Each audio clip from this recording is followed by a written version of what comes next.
ಎಲ್ಲರಿಗೂ ನಮಸ್ಕಾರ. ಎಲ್ಲರೂ ಚೆನ್ನಾಗಿದ್ದೀರಾ ಅಂತ ಭಾವಿಸ್ತೀನಿ. Welcome back to my channel. ಇವತ್ತಿನ ರೆಸಿಪಿ ಬಂದ್ಬಿಟ್ಟು ಪನ್ನೀರ್ ಬಟರ್ ಮಸಾಲಾ. ಬನ್ನಿ ಸಿಂಪಲ್ ಆಗಿ ಹೇಗೆ ಮಾಡೋದು ಅಂತ ನೋಡೋಣ. ಮೊದಲಿಗೆ ನಾನು ಇಲ್ಲಿ ಒಂದು 3 ಟೊಮೊಟೊನ ಕಟ್ ಮಾಡಿ ಇಟ್ಕೊಂಡಿದ್ದೀನಿ. ಇದನ್ನ ಇವಾಗ ಒಂದು ಮಿಕ್ಸಿ ಜಾರ್ಗೆ ಹಾಕೊಳ್ಳೋಣ. ಹಾಕೊಂಡ್ಮೇಲೆ ಇದಕ್ಕೆ ಒಂದು 4 ಬೆಳ್ಳುಳ್ಳಿನ ಸಿಪ್ಪೆನ ತೆಗೆದು ಹಾಕೋತಾ ಇದ್ದೀನಿ. ಮತ್ತೆ ಒಂದು ಹಸಿರು ಮೆಣಸಿನಕಾಯಿನ ಹಾಕೋತಾ ಇದ್ದೀನಿ. ಒಂದು 3 ಇಂಚಷ್ಟು ಶುಂಠಿನ ಹಾಕೋತಾ ಇದ್ದೀನಿ. ಸ್ವಲ್ಪ ಕೊತ್ತಂಬರಿ ಸೊಪ್ಪನ್ನ ಹಾಕೊಳ್ಳಿ. ಮತ್ತೆ ಒಂದು 10 ರಿಂದ 15 ಗೋಡಂಬಿನ ಹಾಕೋತಾ ಇದ್ದೀನಿ. ಅಂದ್ರೆ ನೆನೆಸಿರುವಂತ ಗೋಡಂಬಿ ಹಾಕೊಂಡ್ಮೇಲೆ 1 ಟೇಬಲ್ ಸ್ಪೂನ್ ಅಷ್ಟು ಕಾಶ್ಮೀರಿ ರೆಡ್ ಚಿಲ್ಲಿ ಪೌಡರ್ನ ಹಾಕೊಂಡು ಸ್ವಲ್ಪ ನೀರನ್ನ ಸೇರಿಸ್ಕೊಂಡು ನೈಸ್ ಆಗಿ ಈ ರೀತಿಯಾಗಿ ಪೇಸ್ಟ್ ಮಾಡಿ ಒಂದ್ ಸೈಡ್ಗೆ ಎತ್ತಿಟ್ಕೊಳ್ಳಿ. ಇವಾಗ ಒಂದು ಬಾಣಲಿನ ಇಟ್ಕೊಂಡಿದ್ದೀನಿ. ಇದಕ್ಕೆ 1 ಟೇಬಲ್ ಸ್ಪೂನ್ ಅಷ್ಟು ಎಣ್ಣೆ ಮತ್ತೆ ಅರ್ಧ ಸ್ಪೂನ್ ಅಷ್ಟು ಬೆಣ್ಣೆನ ಹಾಕೋತಿದ್ದೀನಿ. ಅದು ಕರಗದ್ಮೇಲೆ ಇವಾಗ 300 ಗ್ರಾಮ್ ಅಷ್ಟು ಪನ್ನೀರ್ನ ಹಾಕೋತಾ ಇದ್ದೀನಿ.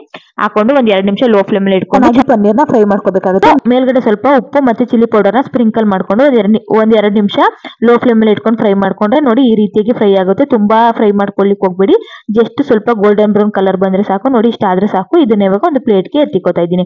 ಇವಾಗ ಅದೇ ಬಾಣಲಿಗೆ ನಾನು ಇವಾಗ ಒಂದ್ 2 ಟೇಬಲ್ ಸ್ಪೂನ್ ಅಷ್ಟು ಎಣ್ಣೆ, 1 ಟೇಬಲ್ ಸ್ಪೂನ್ ಅಷ್ಟು ಬೆಣ್ಣೆನ ಹಾಕೊಂಡಿದ್ದೀನಿ. ಚೆನ್ನಾಗಿ ಕರಗದ್ಮೇಲೆ 1 ಟೇಬಲ್ ಸ್ಪೂನ್ ಅಷ್ಟು ಜೀರಿಗೆನ ಹಾಕೋತಾ ಇದ್ದೀನಿ. ಚೆನ್ನಾಗಿ ಪಟ ಅಂತ ಸಿಡಿದ್ಮೇಲೆ ಇದಕ್ಕೆ ಇವಾಗ ಒಂದ್ 2 ಏಲಕ್ಕಿನ ಹಾಕೋತಾ ಇದ್ದೀನಿ. ಮತ್ತೆ ಒಂದ್ 2 ಪಲಾವ್ ಎಲೆ ಮತ್ತೆ 1 ಪೀಸ್ ಅಷ್ಟು ಚಕ್ಕೆನ ಹಾಕೋತಾ ಇದ್ದೀನಿ. ಹಾಕೊಂಡು 1 ಸೆಕೆಂಡ್ ಚೆನ್ನಾಗಿ ಫ್ರೈ ಮಾಡ್ಕೊಳ್ಳಿ. ಇದು ಫ್ರೈ ಆದ್ಮೇಲೆ ಇವಾಗ ನಾನು ಇವಾಗ 1 ಟೇಬಲ್ ಸ್ಪೂನ್ ಅಷ್ಟು ಬೆಳ್ಳುಳ್ಳಿನ ಚಿಕ್ಕ ಕಟ್ ಮಾಡಾಕೋತಾ ಇದ್ದೀನಿ. 1 ಟೇಬಲ್ ಸ್ಪೂನ್ ಅಷ್ಟು ಮೆಣಸಿನಕಾಯಿನೂ ಕೂಡ ಚಿಕ್ಕ ಕಟ್ ಮಾಡಾಕೋತಾ ಇದ್ದೀನಿ. ಹಾಕೊಂಡು ಒಂದ್ 2 ಸೆಕೆಂಡ್ ಎರಡನ್ನೂ ಕೂಡ ಚೆನ್ನಾಗಿ ಫ್ರೈ ಮಾಡ್ಕೊಳ್ಳಿ. ಮಕ್ಳೇನಾದ್ರೂ ತಿಂತಾರೆ ಅಂದ್ರೆ ಮೆಣಸಿನಕಾಯಿನ ಬೇಕಿದ್ರೆ ಸ್ಕಿಪ್ ಕೂಡ ಮಾಡ್ಬೋದು. ನೋಡಿ ಇವಾಗ ಫ್ರೈ ಆಗಿದೆ. ಇದಕ್ಕೆ ಇವಾಗ 1 ಈರುಳ್ಳಿನ ಚಿಕ್ಕ ಕಟ್ ಮಾಡಿ ಹಾಕೋತಾ ಇದ್ದೀನಿ. ಹಾಕೊಂಡು ಇದು ಸಹ ಒಂಬಣ್ಣ ಬರೋ ತನಕ ಚೆನ್ನಾಗಿ ಫ್ರೈ ಮಾಡ್ಕೋಬೇಕಾಗುತ್ತೆ. ನೋಡ್ತಾ ಇರ್ಬೋದು. ಇಷ್ಟ ಆದ್ರೆ ಸಾಕು. ಇವಾಗ ಇದಕ್ಕೆ ಇವಾಗ ಮಸಾಲೆಗಳನ್ನ ಆಡ್ ಮಾಡ್ತಾ ಹೋಗೋಣ. ಅರ್ಧ ಸ್ಪೂನ್ ಅಷ್ಟು ಅರಿಶಿನ ಪೌಡರ್, 1 ಟೇಬಲ್ ಸ್ಪೂನ್ ಅಷ್ಟು ಧನಿಯಾ ಪೌಡರ್, 1 ಟೇಬಲ್ ಸ್ಪೂನ್ ಅಷ್ಟು ಕಾಶ್ಮೀರಿ ರೆಡ್ ಚಿಲ್ಲಿ ಪೌಡರ್, ಅರ್ಧ ಸ್ಪೂನ್ ಅಷ್ಟು ಜೀರಾ ಪೌಡರ್. ಇಷ್ಟು ಮಸಾಲೆಗಳನ್ನ ಹಾಕೊಂಡು ಸ್ವಲ್ಪ ಗಾಡ್ ಸ್ಮೆಲ್ ಎಲ್ಲ ಹೋಗೋ ತನಕ ಚೆನ್ನಾಗಿ ಫ್ರೈ ಮಾಡ್ಕೋಬೇಕಾಗುತ್ತೆ. ಇದಕ್ಕೆ ಇವಾಗ ಒಂದು ಅರ್ಧ ಕಪ್ ಅಷ್ಟು ನೀರನ್ನ ಹಾಕೊಂಡು ಹೈ ಫ್ಲೇಮ್ ಅಲ್ಲಿ ಇಟ್ಕೊಂಡು ಒಂದ್ 2 ಸೆಕೆಂಡ್ ಚೆನ್ನಾಗಿ ಹುರ್ಕೊಳ್ಳಿ. ನೋಡಿ ಈ ರೀತಿಯಾಗಿ ಗಟ್ಟಿಯಾಗಿ ಆಗುತ್ತೆ. ಇದಕ್ಕೆ ಇವಾಗ ನಾವು ರುಬ್ಬಿಟ್ಕೊಂಡಿರುವಂತಹ ಪೇಸ್ಟ್ ನ ಹಾಕೋತಾ ಇದ್ದೀನಿ. ಹಾಕೊಂಡು ಇದನ್ನು ಕೂಡ ಚೆನ್ನಾಗಿ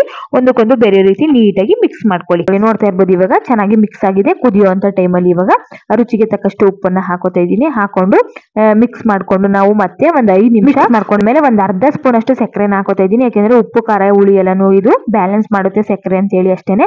ಹಾಕೊಂಡು ಚೆನ್ನಾಗಿ ಒಂದ್ 2 ರಿಂದ 3 ನಿಮಿಷ ಚೆನ್ನಾಗಿ ಫ್ರೈ ಮಾಡ್ಕೊಂಡ್ರೆ ಈ ರೀತಿಯಾಗಿ ಗಟ್ಟಿಯಾಗಿ ನಮ್ಗೆ ಪೇಸ್ಟ್ ರೆಡಿ ಆಗುತ್ತೆ. ಇದಕ್ಕೆ ಇವಾಗ 1 ಕಪ್ ಅಷ್ಟು ನಾನು ಬಿಸಿ ನೀರ್ನ ಹಾಕೋತಾ ಇದ್ದೀನಿ. ಹಾಕೊಂಡು ಚೆನ್ನಾಗಿ ಮಿಕ್ಸ್ ಮಾಡ್ಕೊಂಡ್ರೆ ನಮ್ಗೆ ಈ ರೀತಿಯಾಗಿ ಪೇಸ್ಟ್ ರೆಡಿ ಆಗುತ್ತೆ. ಒಂದು ಲಿಡ್ ನ ಕ್ಲೋಸ್ ಮಾಡಿ ಒಂದ್ 2 ನಿಮಿಷ ಬೇಯಿಸ್ಕೊಂಡ್ರೆ ನಮ್ಗೆ ಈ ರೀತಿಯಾಗಿ ಎಣ್ಣೆ ಎಲ್ಲ ಬಿಟ್ಕೊಳ್ಳುತ್ತೆ. ಇದಕ್ಕೆ ಇವಾಗ ಫ್ರೈ ಮಾಡಿ ಇಟ್ಟಿರುವಂತ ಪನ್ನೀರು ಮತ್ತೆ 1 ಟೇಬಲ್ ಸ್ಪೂನ್ ಅಷ್ಟು ಕಸೂರಿ ಮೇಥಿ, ಅರ್ಧ ಸ್ಪೂನ್ ಅಷ್ಟು ಗರಂ ಮಸಾಲ ಮತ್ತೆ ಒಂದ್ 2 ಟೇಬಲ್ ಸ್ಪೂನ್ ಅಷ್ಟು ಫ್ರೆಶ್ ಕ್ರೀಮ್, 1 ಟೇಬಲ್ ಸ್ಪೂನ್ ಅಷ್ಟು ಬೆಣ್ಣೆನ ಹಾಕೊಂಡು ಒಂದಕ್ಕೊಂದು ಬೇರೆ ರೀತಿ ನೀಟಾಗಿ ಮಿಕ್ಸ್ ಮಾಡ್ಕೊಳ್ಳಿ. 1 ಟೇಬಲ್ ಸ್ಪೂನ್ ಅಷ್ಟು ಬೆಣ್ಣೆನ ಹಾಕೊಂಡು ಸ್ವಲ್ಪ ಕೊತ್ತಂಬರಿ ಸೊಪ್ಪನ್ನ ಹಾಕೊಂಡು ಒಂದ್ 2 ನಿಮಿಷ ಚೆನ್ನಾಗಿ ಫ್ರೈ ಮಾಡ್ಕೊಂಡ್ರೆ ನಮಗೆ ಪನ್ನೀರ್ ಬಟರ್ ಮಸಾಲಾ ರೆಡಿ ಆಯ್ತು ಅಂತಾನೆ ಹೇಳ್ಬೋದು. ಬೆಣ್ಣೆ ಅಂತೂ ಸ್ಕಿಪ್ ಮಾಡ್ಲಿಕ್ಕೆ ಹೋಗ್ಬೇಡಿ, ಹಾಕಬೇಕಾಗುತ್ತೆ ನೀವು. ಯಾಕೆಂದ್ರೆ ಟೇಸ್ಟ್ ಅಂತೂ ಸಕ್ಕತ್ತಾಗಿರುತ್ತೆ. ಬೆಣ್ಣೆ ಫ್ಲೇವರ್ ಸೂಪರ್ ಆಗಿರುತ್ತೆ. ಇವಾಗ ಸರ್ವಿಂಗ್ ಪ್ಲೇಟ್ಗೆ ಸರ್ವ್ ಮಾಡ್ಕೊಂಡ್ರೆ ನಮಗೆ ಪನ್ನೀರ್ ಬಟರ್ ಮಸಾಲಾ ರೆಡಿ ಆಯ್ತು ಅಂತಾನೆ ಹೇಳ್ಬೋದು. ತುಂಬಾ ಚೆನ್ನಾಗಿರುತ್ತೆ. ಪೂರಿ ಜೊತೆಗೆ ಪರೋಟ, ತಂದೂರಿ, ನಾನ್, ಚಪಾತಿಗೆಲ್ಲ ಒಳ್ಳೆ ಕಾಂಬಿನೇಷನ್ ಅಂತಾನೆ ಹೇಳ್ಬೋದು. ರೆಸಿಪಿ ಇಷ್ಟ ಆಗಿರೋ ಲೈಕ್ ಮಾಡಿ, ಶೇರ್ ಮಾಡಿ, ಕಮೆಂಟ್ ಮಾಡಿ. ಮತ್ತೆ